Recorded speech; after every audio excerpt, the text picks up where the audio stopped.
दोस्तों साथियों, हम प्रयागराज के हाई कोर्ट के वकील, अभी उनका नाम बताते हैं। उन्होंने हाई कोर्ट में एक रिट दायर की है।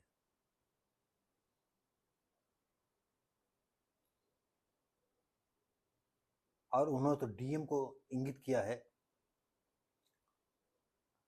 तो हमारी नज़रों में डीएम भी समाज के ऐसे कामों में ज़्यादा हाथ नहीं डालते हैं। इसमें सरकार को ऐसे कानून बनाने चाहिए कि ये बाबा दाई अपना जो है लाखों की तादाद में भीड़ न इकट्ठा कर सकें।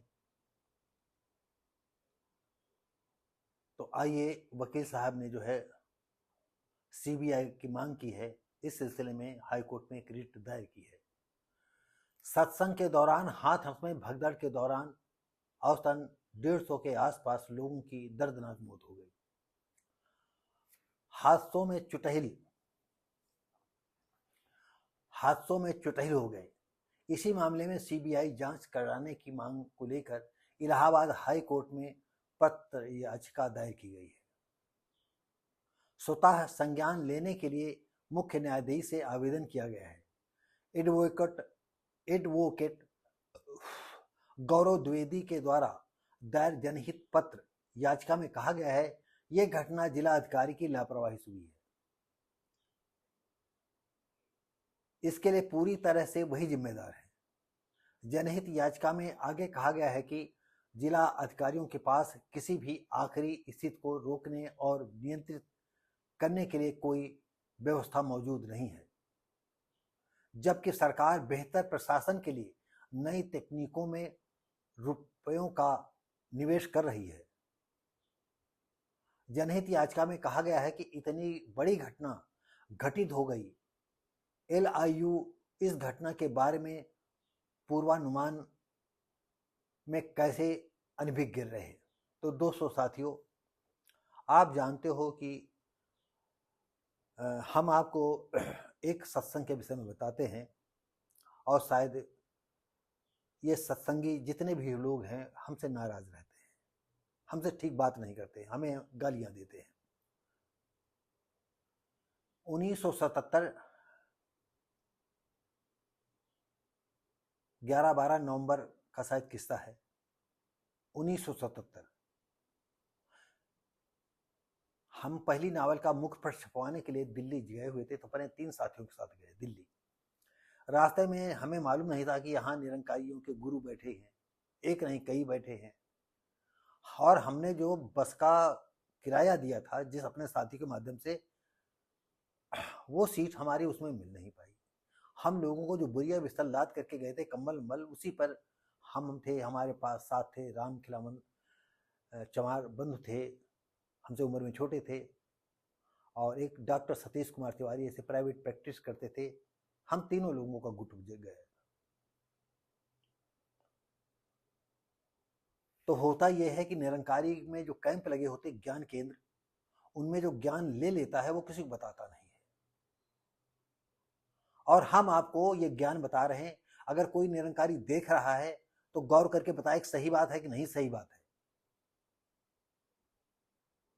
लंबी चर्चा है। कभी आप लोग हमसे कमेंट करके कहेंगे कि आप बताइए तो निरंकारियों के विषय में क्या क्या हुआ, कैसे क्या हुआ, तो हम इस पर एक वीडियो बनाएंगे और आपकी आंखें खोलेंगे। तो सबसे बड़ी आश्चर्य की बात यह थी कि जो ज्ञान लेने, उस ज्ञान केंद्र जो गुमटियां बनी हुई थी, 30-30, 40-40 आदमियों की भीड़ लगती थी अंदर, और वो ज्ञान देने के बाद बताते कुछ नहीं थे। धन्य निरंकार, धन्य महापुरुष, ये बात कहते थे। तो हमारे साथी जो राम खिलावन थे और सतीश तिवारी थे, दोनों निकलते हैं, और निकल करके मैं गेटे पर लगा हुआ था, और तमाम बातें कुछ ऐसी संदिग्ध थी जो हमारे दिमाग में उथल पुथल मचाई हुई थी। तो मैंने कहा था कि ऐसे क्या बात है कि आदमी जो है अंदर जाता, ज्ञान लेता, बताता नहीं है। तो हम उसको गलत मान रहे थे कि अंदर कुछ ऐसा उल्टा सीधा किया जाता है जिसकी वजह से ये लोग नहीं बताते। हमने देखा कि चमार जो है, राम खिलावन जो है सतीश के पैर छू रहे थे, सतीश जो है चमार के पैर छू, मेरे राम खिलावन के पैर छू रहे थे। धन्य महापुरुष, धन्य निरंकार। ये रामलीला ग्राउंड दिल्ली में प्रोग्राम था और हम लोग ठहरे हुए थे पहाड़गंज की तरफ, निरंकारी कॉलेज था, इंटर कॉलेज लड़कियों का, उसमें ठहरे हुए थे। तो हम उम्र में सबसे बड़े थे, तो उनको बैठाना, तो एक ट्रक आ रहा था, उसी पर उनको चढ़ा दिया। हम जब तक पकड़े तो ट्रक जो है लेकर के चंपत हो गया, हम चढ़ नहीं पाए। फिर एक फेट गाड़ी थी, फेट गाड़ी से हम फिर निरंकारी कॉलोनी आए, बिस्तर लगाया, और सबसे बड़ी बात थी कि हमारा बिस्तर उन्होंने लगा रखा था, दोनों लोगों ने। और जब हमको देखते हैं तो दोनों मुस्कुराते हैं और एक दूसरे के पैर छूते हैं। महापुरुष जी सोया जाए, उन्होंने कहा महापुरुष हाँ सोया जाए। आपको बता दें, मैं इतना अति क्रोधित, और एक राम खिलावन खटिक थे, टीचर भी रहे थे वो, हम लोग उनकी अगुवाई में गए थे, उन्हीं को पैसा दिया था और हमारा पैसा मारा गया था। इस पर हमारा काफी नोकझोंक, हमने बड़े ही अप्रिय शब्द बके थे। मैं उनके पास गया, राम खिलावन पास, मैंने कहा हमको ज्ञान लेना है। उन्होंने टालने का बहुत प्रयास किया। बाय द वे वो दौड़ करके एक दूसरे के पास गए और उसने हमको देखा, और बस पर सबसे पहले हमारी उसी ही परिचर्चा, बहुत ज्यादा परिचर्चा हो गई थी। मैं ज्यादातर नास्तिक था। उन्होंने कहा शिवली के शिव सिंह हैं, उनके पास जाइए। निरंकारी में जो हों तो हम 1977 की कहानी बता रहे हैं। उस पीरियड में वो कम से कम 50-52 साल के तो होंगे ही, 55 साल के। अब पता नहीं जीवित है नहीं जीवित है। उनके पास गए, उन्होंने भी टालने का प्रयास किया। उन्होंने हाथ पैर छुए, उन्होंने कहा नहीं, ये साथी हमारा है और ये ले लेगा तो शायद उन्होंने बताया होगा कि हमारे तमाम निरंकारी बन जाएंगे। आप जानते हो ये तो इनका ऐसा डमरू बजता है, जितने हो सब आंख में पट्टी बांध करके हमारे पास आइए। उसी इंटर कॉलेज जो गर्ल्स कॉलेज था निरंकारियों का, उसी के एक बड़े कमरे में उन्होंने कुर्ता पहना, धोती पहना, साफा लगाया, साफा और एक सफेद साफा ऐसे डाला और जा करके आसन पर बैठे। हम भी आसन में बैठे। हमसे उन्होंने, हम 60 में आपको बता रहे हैं, उन्होंने कहा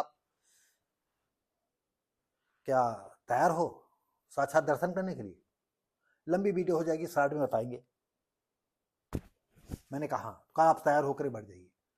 तो हकीकत में मेरे शरीर के रोए खड़े हुए। उन्होंने कहा हम साक्षात दर्शन कराते हैं।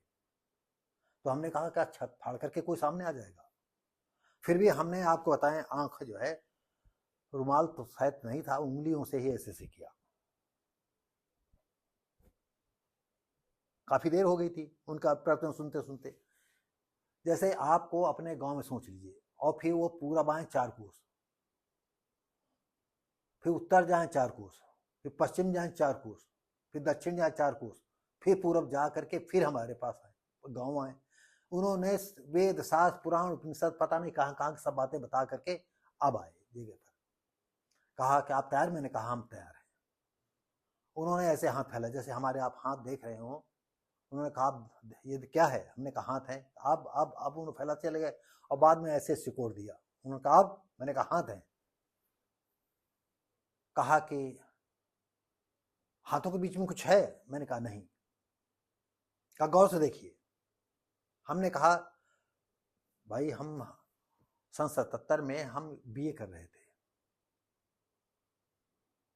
मैंने कहा कि हवा होगी, क्यों हवा सर्वत्र है। तो कहा अब हाथ चारों तरफ पीछे तक लगे, फिर आगे लाए। तो मैंने कहा हवा है। अब हम कहा हवा है, तो कहा जो हवा है आप इसको निकाल दें तो क्या बचती है? तो मैंने कुछ नहीं। जानते हो धर्म के जो लोगों को मूर्ख बनाते, कहा जो कुछ नहीं है वही निरंकार है। आपको बता दें, कोई निरंकारी लोग हों तो बुरा न माने, अगर वो मेरे गांव में होते, हम उनकी इतनी ठुकाई करते। जो कुछ, आप गौर करिए, हम दर्शकों सोता हो, जो कुछ नहीं है वो हमारा भला क्या करेगा? अरे आप कुत्ते को पाल लोगे तो वो पूंछ हिलाएगा। किसी मरीज को, गरीब को, किसी को पैसा मतलब कुछ खिलाओगे पिलाओगे तो आपका एहसान मानेगा। और ये लोगों को चूतिया बनाते हैं, मूर्ख बनाते हैं। तो दोस्तों साथियों, तो मैं डीएम को इसमें अपराधी नहीं मानता हूं। भले ये वकील साहब जो हैं द्विवेदी साहब ने जो है रिट दायर की डीएम को उन्होंने, लेकिन इन्होंने ये दायर नहीं रिट करते सीबीआई जानकारी की जाए कि क्या वाकई उसमें सिद्धि प्राप्त है। अगर उसको सिद्धि प्राप्त है तो हम आप सभी को माध्यम से देश के प्रशासन से, यूपी सरकार से, केंद्र सरकार से कहना चाहते हैं कि हमारी उससे मुलाकात कराई जाए और हम देखेंगे उसमें कितनी सिद्धि प्राप्त है। तो दोस्तों साथियों, वीडियो बहुत लंबा हो जाएगा, कैसा रहा तो लाइक शेयर कमेंट करें, सब्सक्राइब करें, बेल आइकन जरूर दबाएं। हम मिलेंगे आपको अगली वीडियो में, तब तक के लिए नमस्कार, जय हिंद।